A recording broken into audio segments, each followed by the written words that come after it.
Well, hello everyone. As Brian said, good morning, good evening, good afternoon, whatever time of day it is in your part of the world.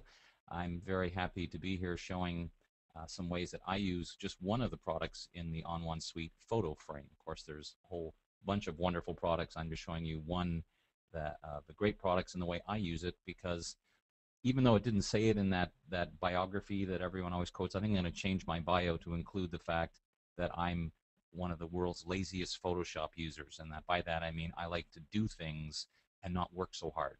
I like to get good results really quickly, so save myself time, and also find ways to do things that get my creative juices flowing, and perhaps most importantly, allow me to reuse the same kind of thing, so I'm not starting from scratch every time. Now, I love to make my own borders and edges and all those kind of things, but frankly, that takes a lot of time. And as Brian quoted in that introduction, I actually wrote a book a few years ago called Photoshop Finishing Touches, and a big part of it was on making borders and frames, which again I still like to do, but sometimes time is the most important element. So I'm trying to do things in a way that, oops, sorry about that, that I can just get things done very, very quickly. So that's kind of where PhotoFrame comes into play. So I'm going to show you kind of how I use it and some of the important things that you need to know. I'm just getting my screen set up here so I can see better what's going on. Okay. The first thing that I really like in the latest version of the whole onOne suite is every so often I use some plugins more than others, and half the time it's a battle to remember where it is. Well, in the most recent version of the onOne suite, it's really nice because in CS5 you can just install it directly as a panel. So here's the panel of all the products. I can, if I want, throw that right into my workspace. So as I'm working now, I have everything I need right here. And you can put it anywhere you want. It's just kind of nice to have it as a collapsible and expandable panel so you can see what you're doing very, very quickly. So I'm going to be talking again about PhotoFrame. When I click on this, it gives me a series of options. I'm going to talk about these as we go through, because I use this in a couple of very different ways. One is when I don't have a specific idea in mind, I want to take advantage of all the elements that are built into the software. I want to use just this button right here, which is Open PhotoFrame, and it's actually going to run me, open it into the interface and let me interact with the software. So it looks like this. One of the very cool things about the way this works is there's no guesswork involved, because instead of me wondering, I wonder what this border or edge or effect will look like on my photo, as you can see, I'm seeing the library of effects in the context of my photograph. So I didn't have to do anything. That just happens automatically. So then I can go in and decide, well, what is it I want to do? Do I want to look at adornments, or you can see all the different categories if I know what I want. Or if you kind of already know, you can sort of cut to the chase. I know that I have some frames that I created that are built into the software, so I just, in the search area, typed in Dave, and it came up with the various frames that are in here. So I'm just going to pick one of them, and for now, double click. Actually, before I do that, I should mention that you do also have the option of changing the thumbnail size. So if you want to see the frames more closely, you certainly can do that. I'm just going to go with a smaller one and say for now that, again, I'm going to pick one of these frames. I think I'll use this one. So I just double click on it, and that gives me the basic frame ready to go. But one of the very nice things about the way this interface works is, even though we're in a separate little program that's running on top of Photoshop, it's still very Photoshop-like. It's very familiar territory. So for example, over here is a panel which looks very much like the layers panel. This is the frame stack. So as I start building things up, you can see my original photograph and then whatever frame or frames I build up on top of it. So again, that's very familiar, and even to the point of having the little eyeball icons so you can show and hide them and all those sort of things you would expect to do with layers. While I'm on this side of the interface, let me also just point out here in the options, personally I like to have every frame applied to a new layer, because one of the things that the approach I like to take is, even though I'm taking advantage of all the things that are built in, I still am not maybe 100% sure I know exactly what I want. So by having the results come in as separate layers, as you'll see, it means that I can very easily continue to experiment or build on the effect that I'm getting from PhotoFrame. So here's my basic frame. You can see as soon as I just kind of hover over it, it gives me what I would call free transform handles without having to press any free transform commands. So a nice little interface idea that you can just say, I just want to pull this frame up to make it maybe a little bit smaller on the top and maybe bigger on the bottom, or whatever I want. You can see it's very interactive, even to the point, not that it would make a whole lot of sense in this case, but if you wanted to, you can even do a slight rotation to see what it looks like. Here in this panel, we have all the different options for how we want it to look. When I clicked on this frame that said this is the one that I want to use, it added it in and the color was black. But I have kind of a familiar color picker idea. You can even use the Photoshop color picker, but you'll see it has foreground, background, and so on. I can use this color picker, or I could even use the eyedropper and say what I really want to do is have it pick up the same color that's in the image. I don't think I'm going to in this case, but you certainly could. And again, very familiar kind of feel. It has an opacity command, so if you decide here that you want to make it somewhat see-through. Personally, I don't tend to do that. I tend to put almost everything at 100% because I know, based on that option I have on the side, that when I do click apply, it's going to open everything as separate layers. So, you know, you can change all these things if you wish. I personally just tend to keep them pretty basic for now because I just want to see what it's going to look like. But just for the sake of argument, let's actually pick a different color just so I can show you. Okay, not that color, obviously. That would be a bad choice. Here where you see the word normal, if you're familiar with layer blend modes in Photoshop, as soon as I saw this in PhotoFrame, my first reaction was, wow, this is how blend modes in the layers panel in Photoshop should work. Instead of having to actually click on each one in turn, you just kind of hover over it, and as you pull down, you can see on the fly, it's allowing me to see the difference. In this case, I'm not sure that there's any effect that I like, but the point is it's not that much more faster than having to click on each one every single time. So again, I think in this case I'm going to just go back to the foreground color, hit apply, and for now I'm going to say that's all I want to do. But as we'll talk about a little bit later, we have all these other options for adding borders and shadows and so on. But for now, I'm just going to click apply so that it actually goes through and does whatever I've said and say, okay, now I want to see the results in Photoshop. So as you can see here in the Photoshop Layers panel, here's my background photo, and in a group, here's whatever I've done in PhotoFrame. In this case, it's just the one layer, but if, as you'll see in a moment, if I had more than one, they both appear in there. So needless to say, it's very easy now to hide and show that layer or take advantage of the Photoshop opacity and blend modes. And this is one of the reasons why I don't tend to change them a whole lot in PhotoFrame, because the problem is, oops, make sure you're clicking on the right layer, of course, if you're going to do that. If I lower the opacity in PhotoFrame, then that's kind of my ceiling. I can't change my mind. By keeping it at 100% in PhotoFrame, it means here in Photoshop, I can decide, do I want it at 50, and I can print it and go, maybe I want it to be 60 something, and it just gives me more room to play. So as a general rule of thumb for everything in Photoshop, I tend to keep everything at 100% to begin with and then kind of go back from there. We'll see later on the role that this mask applies, because it has some interesting possibilities. But I just want to go back to show you one kind of step up from here. So let's go back to PhotoFrame.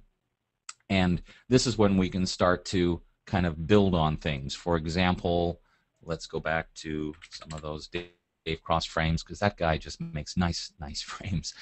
Okay, you know what I mean. So let's do a little something here and then say, okay, I like that frame, but now I want to build on it further. Well, I could add another frame on top of this, or I could very easily go back to the library and start doing some other things. For example, here in the adornments, I can start looking at other things. Or maybe I'll just go down here to texture overlays and get some text. So I'll just pick one of these just so I can show you what it looks like.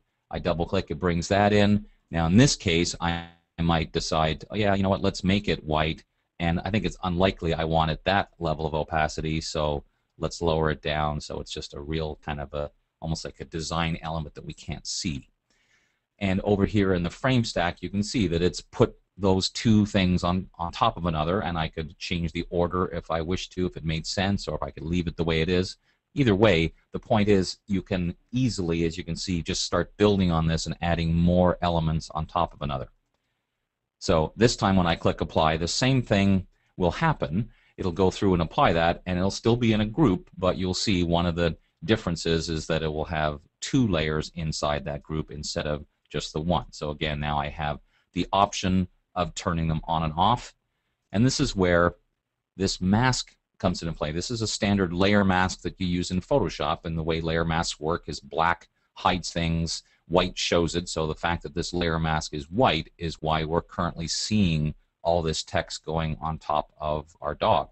Well, if I were to take my regular paintbrush, I'm going to put the opacity at about, say, 70%, make sure my foreground color is black, and I'm going to make my brush a little bigger. I'm just pressing the right bracket key to make my brush bigger, and now as I kind of paint over his face where I don't want the text to be so obvious, this is allowing me to build on what's there in PhotoFrame by using standard Photoshop techniques, so nothing different there. So that's kind of just our first example of how it's so easy to do this kind of thing. Let's take a look at another example.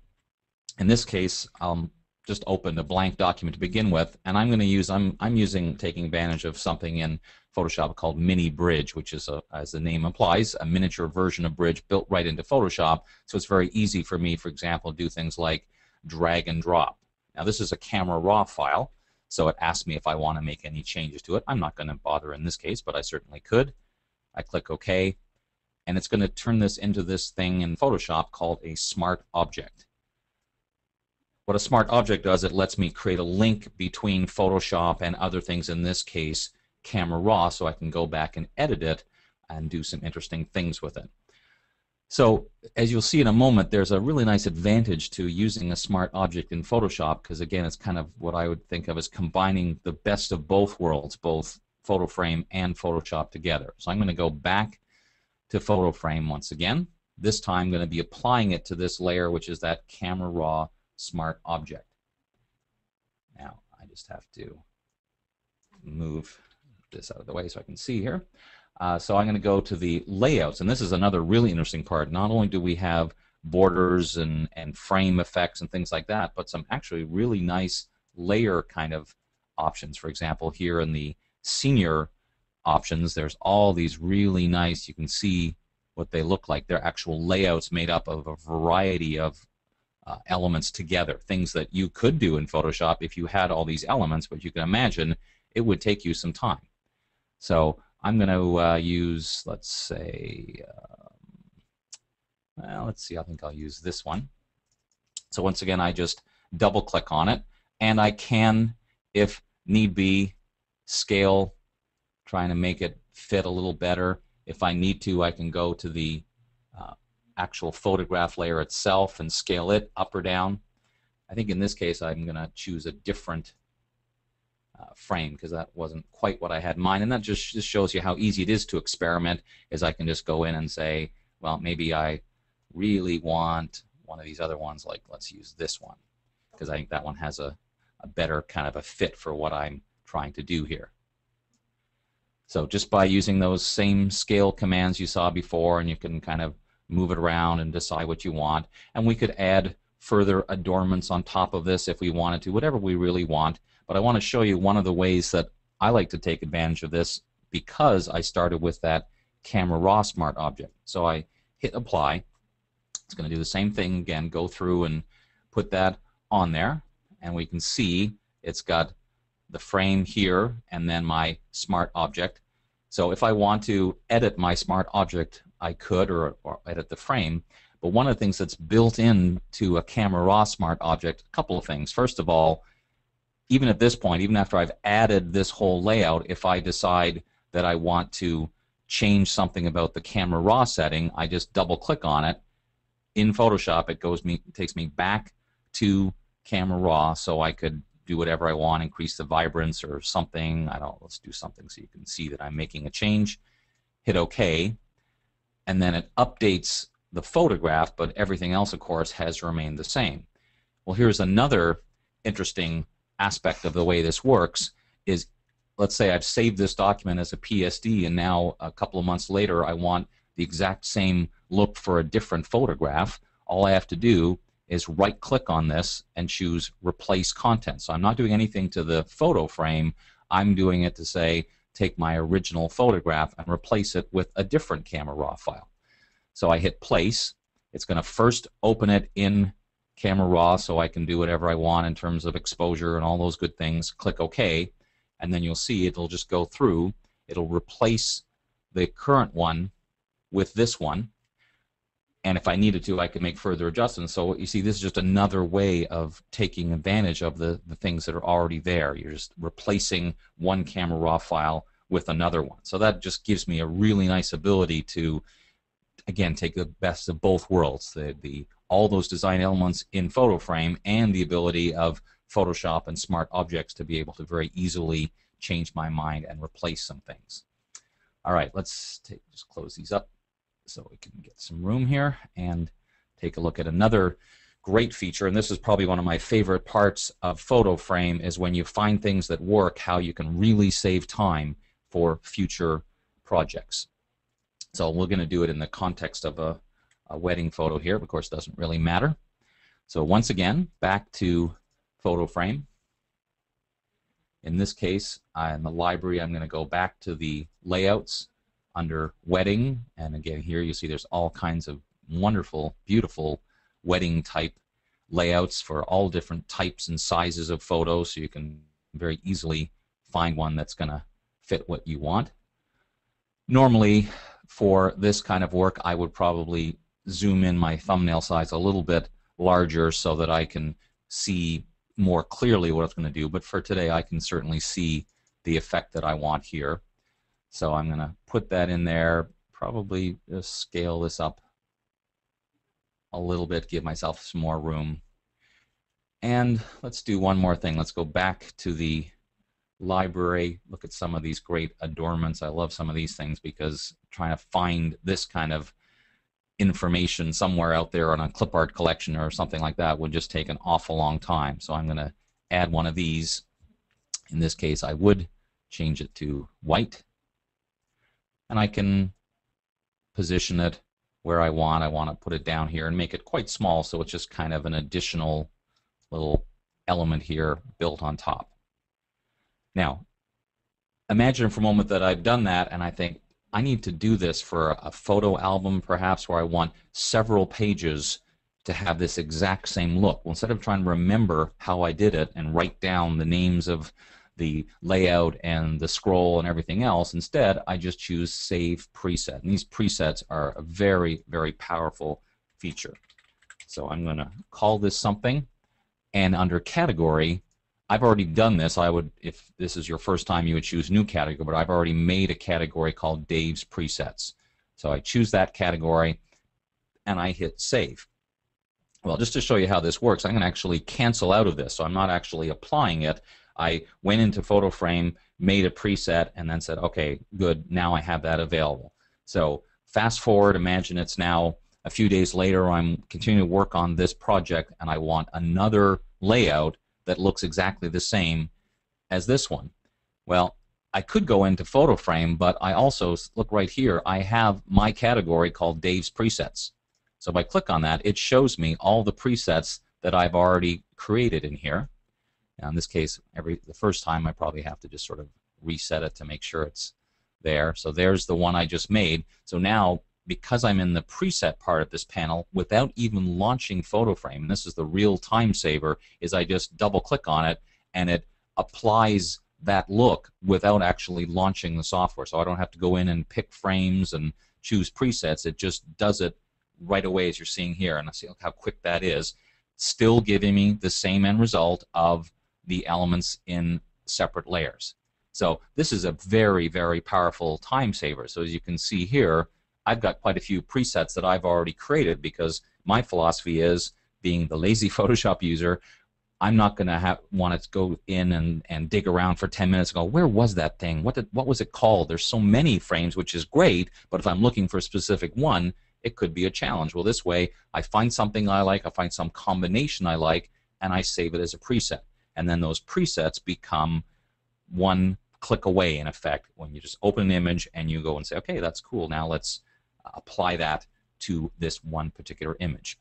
So what I did one afternoon is I just had a few moments on in my hands, and I started going through PhotoFrame and going, oh, that's kind of cool, oh, that's kind of neat, and built up a series of these presets. So now when I open a photograph, even if I'm not 100% sure what I want, I could say, well, not even sure. I try to give them names that will remind me, but let's just try adding that first of all to see what that is. And again, it'll just apply it. No reason to launch PhotoFrame to do this.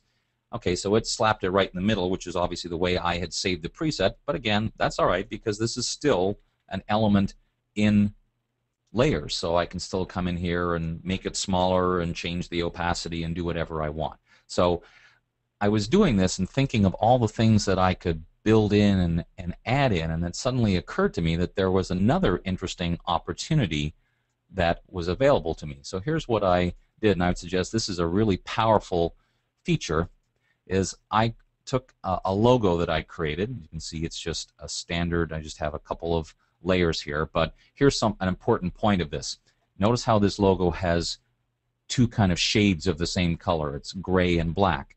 Well, by having a two shaded logo like that in Photoshop, there's no easy way to add that into a document. I could make a brush if it's one color, I could make a shape if it's one color, but if I have something that's two shades of the same color like this, that kind of presents a problem. And then something occurred to me, and that's the way that PhotoFrame, one of the options it has available, is you can import your own frame. So even though technically this isn't a frame in the sense of a border, it's an element that I can import into PhotoFrame. So all I did was I took this same graphic you're seeing and I saved it as a JPEG. So no, I kept my layered original, but then I saved it as a JPEG. And then here's how I create this as a preset. I go into PhotoFrame, and I just have to do one extra step. Because it's not here yet, I have to come into the File menu in PhotoFrame and choose Import Frame. And again, don't let the word frame throw you off, even though it's not really a frame per se. That's what it's called. And here's my logo that I saved as a JPEG. And by the way, I saved it fairly large, just in case, because I want it to be able to appear fairly big on larger images, because you can always scale it down. So I hit Open. Now, this is a very important message that comes in, and you should think about this, is pay attention to the file name you save it, because when you click OK, it's going to go into the library somewhere. So before I do anything else, I type in the beginning of the name of the file that I imported, so I can say, oh, there it is right there. Double click on it. It's the wrong way around, so I would just rotate it here so it was the right way, and then scale it down so it looks like it should more naturally, and then very quickly run over and click Save Preset so that I know I have it there. And again, make sure I put it in my set of presets.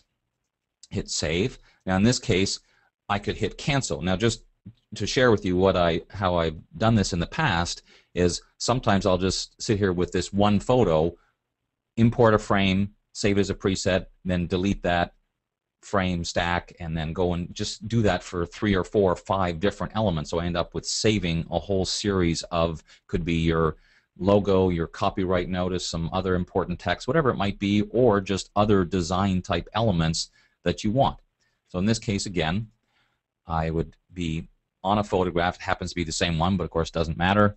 I'd go into PhotoFrame to my presets, and there's my logo. I double click, and once again, same story, without having to actually launch PhotoFrame, it just applies it. Now I've tried plenty of ways to try and come up with a simple way to apply your logo in Photoshop. This is pretty cool because it's just built in, and if you have the onOne panel displaying like I do here, then this just gives us some really interesting possibilities. So I hope you get the idea that how interesting an idea this can be if you sort of think about what I like to bring in here. So it just takes a bit of trial and error, but you'll find the procedure is very simple. As you saw there, it was really just import frame, search for it right away before you get what it's called, and then make it a preset. And my philosophy personally is I'd rather have too many presets than not enough and forget where I found something. So these are just examples of some of the frames and other things that I've created as a preset. All right, here's another thing that I think is important to think about. While certainly you could look at a photograph, go into PhotoFrame and do something, and that's the end of the story, the fact that the option in PhotoFrame to say put the results as separate layers, I think really gives us some interesting possibilities. And here's an example of what I mean, is kind of building on what PhotoFrame gives us with the options we have in Photoshop. So I saw this photograph. This is not one of mine, but I saw this one. I thought it'd make a good example because this kind of fits in with a philosophy I have. I've coined a term called Photoshop photography, where you take photos thinking ahead to what you can do with it in Photoshop, and this would be a perfect example of putting onOne's PhotoFrame into that equation. So again, I took a look at this photo. I thought, I think I have an idea of what might look really interesting with this photo. So got, again, standard photograph, nothing unusual.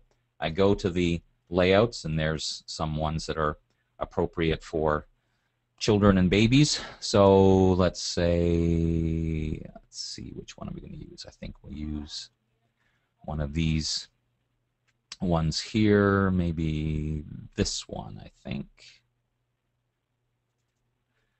So I apply it, and again, I could scale a little bit. I think in this case I'll keep it pretty much as is, maybe scale it just a little bit more. I think that looks pretty good though, as is. And then I'd go back to the library and try and find something else. I really like the look when you have these overlays. A lot of these textured overlays are good for certain things, but they kind of cover up too much, so I like going back to this kind of text idea and seeing things that just kind of look like it might be, I don't know, a poem or something like that. So I'm just going to put that in here and make it really, really small. And I think in this case, I would probably try and use the same color so it's a little more subtle. And I could do things like put a shadow on and all that kind of stuff. But for now, I'm just going to, again, leave it as is and hit apply. So once again, same story. It applies in a group. And remember, as we saw earlier with that example I showed you before, it applies in a group with a layer mask. So I'm going to hide this for 1 second just so we remind ourselves what's underneath. I think in this case, I'm going to do one other thing just to show you that, again, this possibility exists, is even at this point, I could decide to transform it a little bit to make it look more the way that I want. But what I want to show you in this particular example is to take advantage of the way that Photoshop works. I'm going to take the quick selection tool, which is a wonderful tool for selecting things that has definite edges like her hands in this case. Make sure I'm on the background layer here. And I should be able to just kind of go in and select her hands. I'll just do these ones. It's slowing down a little bit here. There we go. Sometimes with the quick selection tool, you just have to sort of give it a chance to start and stop again. So I'm going to go with that, and it was a fairly easy selection because of the fact that, of course, her hands were on a white background.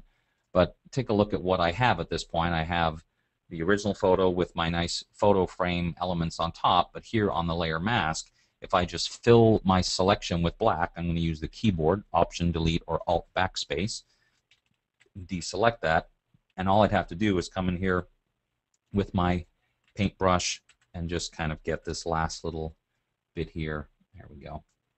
And you can see, pretty interesting idea. And as soon as I saw that photo with her hands kind of reaching out, I thought that might look like a pretty neat idea to take advantage of the frames that are available, the layouts that have kind of openings like this, and make it look like she was kind of bursting forth, so to speak.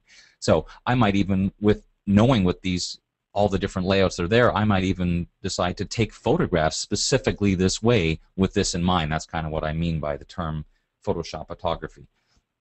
So that's really, I think, the combination of the reason why I think there's so many benefits to using this kind of add-on to Photoshop is that, yes, I could have done this all myself. Could I have done it this fast? No possible way. I mean, I know a lot of shortcuts and things like that, but just simple matter of scanning, finding, purchasing, whatever it is, photography and elements and textures to get to this end result would just be really, really difficult. So let's look at one other last example of this same kind of idea. So here's a photo I took, and I thought really, really cute couple. I wanted to do something for them that was just had a little more to it. So same kind of thing applied. Now, frankly, I could have used some of the presets that I've created, but I want to show you kind of the idea here that, and I apologize, I keep going to my frames because, well, I like them because I made them myself, but of course you can use any of the other wonderful frames in addition to mine. I just keep going to those ones because I kind of know what they look like and what to expect from them. And I also want to go back to my library and once again look at some of the adornments. I think in this case I might just go and look at some of the word art. Now here's a cool idea if you do things like senior photography or high school type stuff. You can see all these are all just built in, you know, class of, basketball ban, all these kind of things. So they're just sort of standard word art. So you can very easily find the kind of thing you're looking for. So in this case, where's the one I want? Now this is a good example. We see normally I would just have a preset, but I didn't, so we're going to say this is their precursor to their wedding. So I'm going to go back to the background here and rotate this and kind of scale it to fit so it's just on one side. This. Again, recognizing that I can simply change my mind about things like opacity and color in Photoshop, I'm just going to choose something so I can see it. And then each time I'm going back to the kind of bottom layer, as it were, just so I'm adding to my stack. And we'll go back to the library one more time, this time to the textured overlays. And again, some of this wonderful text that looks like some kind of poetry or something like that. And I'll change the color of this one, I think, to white, just so we can see it. Okay, so I've done all those things. Again, I could say this is a preset, but I'm just going to go ahead and apply that. So we'll see how we can build, again, similar to what we did with the picture of the baby and had her reaching through the frame. Here's a similar idea. As you saw there, it only took me a few moments to gather these wonderful elements that would otherwise have taken me a whole lot of time. But instead, the end result is going to be these frames coming in as layers inside that group. So at this point, once that happens, I chose a larger file, so it's taken a couple of moments longer, but still pretty quick when you think about what it's doing. So same rules apply. There's my 3 elements, so I could look at this one and go, yeah, I'm not sure if I like that color. Maybe I'll pick a different color, one that's equally a little bit over the top, but lower the opacity of that maybe. So again, I'm just showing you things I could do after the fact. But here's again how I would build on this, is to say, well, I don't really want these words going over the top of them. And now that I think about it, I don't really want people to read them either. So the 2 things I might do in this case is go to this layer and do a very slight blur, because I don't really want people to read them. I just want them to be aware that there's some kind of poetry or something on there. But again, I also don't want them to be in front of their face. So I would make a selection of them, and I already did this. It really didn't take that long, but just to cut to the chase here, I already have an alpha channel applied, and all I'd have to do is go in here and fill that, and you can see now the result that I have is not only is the frame kind of going behind their feet, so to speak, but so is the text. So that kind of is, I think, a nice little nutshell summary of the real nice way we can combine the best of both worlds. Do things the way we always do them in Photoshop, but instead of spending quite as much time gathering all these things ourselves, take advantage of what's built into PhotoFrame. There's, I don't know the exact number, I'm not a PhotoFrame expert, nor do I, of course, work at onOne, so they could probably tell you there's 1,578, or I don't know what it is, something like that, some huge number of elements that are already available. And it's also important to note that every so often those elements get added to. So if you go to the onOne website, they'll be like, hey, here's a set of new seniors frames for you to download, and you install them, and then you get more elements available to you. So I hope that gives you an idea of the way that you can really save yourself time. I think the idea of not only using all the elements, but then thinking about presets and even how you can make your own elements to make presets can be a great time saver.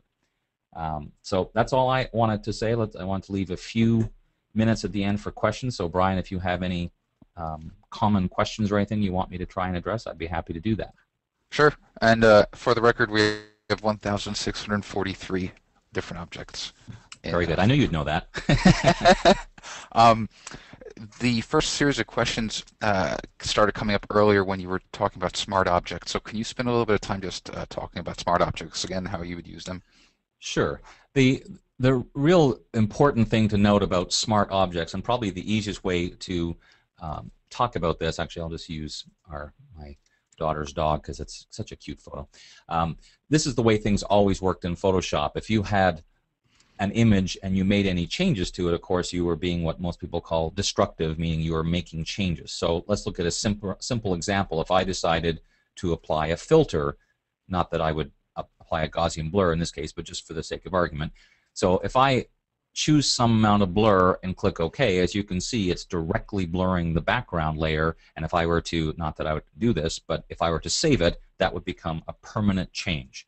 So instead, if before I do anything else, I convert this to a smart object. Now earlier when I was talking about smart object, that happened automatically because I was dragging from MiniBridge into a document. But a smart object is a fairly new concept in the last couple of versions of Photoshop, which really means you almost have to think of this layer now as a special container that contains the original photograph. So I can do things that appear to be fairly destructive, like Gaussian blur, and I'll blur even more. But when I click OK, you'll see a very important difference. Now the filter is on a separate layer, so I can either turn it on or off, or I can double click on it and say, well, maybe that was too much of a blur. So this is one of the smart factors of smart objects, is it's giving you the ability to make changes more and more and more. So in this case, if we think of this photo now as a container, it's containing the original photograph of the dog. I can apply a filter, one or more filters to it, or I could do something like this. Now this is something that you couldn't do before in Photoshop. If you ever scaled something down, hit enter, that was the end of the story. If you tried to scale it back up again 2 days later, it would look horrible. But thinking of that same concept of a container, that really means that one of the many things that's available for me is the option of scaling it right back up again to the original size. And you'll see it's because I'm in the middle of scaling, the filter's temporarily turned off. When I hit enter, it comes back again. So that's sort of a 2 or 3 minute nutshell, but smart objects have many, many advantages and only a few minor drawbacks. It takes just a bit of getting used to the way it works, but the fact that it gives you that much more flexibility is the main reason why I try and use them whenever it's possible to do so. Gotcha. Perfect. Actually, we've got a bunch of questions now. I'm just going to address one really quickly. There were a lot of questions about whether you can the text layer or the text frame that you added, whether you can customize the text. Right now, it's not customizable. It's just basically a frame template that was imported. One of the things that you can do is create your own layer and import it into PhotoFrame with the text that you want, using the font and the alignment that you want. And I actually just recorded a video just the other day walking you through exactly how to do that. That'll be posted on our onOne tutorial website once it gets reviewed. Right. Now, Brian, you may just mention also that the example I gave of my logo, it's exactly the same thing. So don't think of it as just a logo. It's anything you could put on a layer in Photoshop. You have the potential of importing it as a frame into PhotoFrame. That's absolutely correct. Absolutely right. So thank you for that, Dave. A few people are wondering if you can talk a little bit more about the alpha channel, what you did there. Okay. Really, all that was in this example here of the baby. It was fairly easy for me to make a selection in like 20 seconds or less. In this case, with the couple, when I was first experimenting, it took a few minutes longer than I wanted to show on a live event like this. So all I really did was I made a selection using the quick selection and some other tools in order to be able to save it for later use. So let me go back here for one quick second. I'll show you kind of the basics of it. I won't do the whole thing, but so um, let's pretend that I've made a wonderfully perfect selection of everything and I want to use it later on. All I did was I used a command called save selection. When you do that, it creates this thing called an alpha channel, which really is just a storage place so you can get your selection later on. So in this example, when I had, after I'd added all the information I wanted to mask it, instead of having to spend all the time making that same selection, I just went to the channels panel, and here's the alpha channel, which is really just, again, a storage place for a selection. So it's only really necessary if you're thinking that I need to make a selection and then come back to it later and without having to start all over again. That's really where an alpha channel comes into play. If you have elements on separate layers, then you probably don't need to worry so much about alpha channels. Got it. A few people were asking questions in terms of whenever you find it that you have to resize an image, not the frame itself, but say the image doesn't fit inside the window, the inside window of the frame. Do you usually find yourself resizing the image in PhotoFrame, or will you just use a free transform after you apply the frame in Photoshop? Um, that's a good question. I probably do a little bit of both. I probably would be more tending to do it in Photoshop only because in case I change my mind about, maybe I want to change the frame completely and throw it away, I want to keep my original layer. So that's another reason for that whole smart object idea, is because I could apply all the frame in photo frames and then in Photoshop, if it doesn't quite fit, transform that photo as a smart object. So if I ever decide to change my mind, I just have a little more room to play. Yeah, for the record, I'm with you. I much rather also, I like just the free transform tool in Photoshop, and Hmm. very non-committal, so Right, um, exactly. so well, I mean, for the most part, that was it. People are really pumped about this series, and I always love seeing how different people use PhotoFrame creatively. So, And one of the Dave, things that I think is important to add is that I love PhotoFrame and I use it all the time, but I also use the other products in the suite. So just for PhotoFrame alone, it's amazing all the stuff you get. And then you think, oh, by the way, there's all these other products in the suite that you guys also talk about in other webinars that are like, photo tools and photo focus, all the different options that are available. Just amazing that they're all available as part of this package.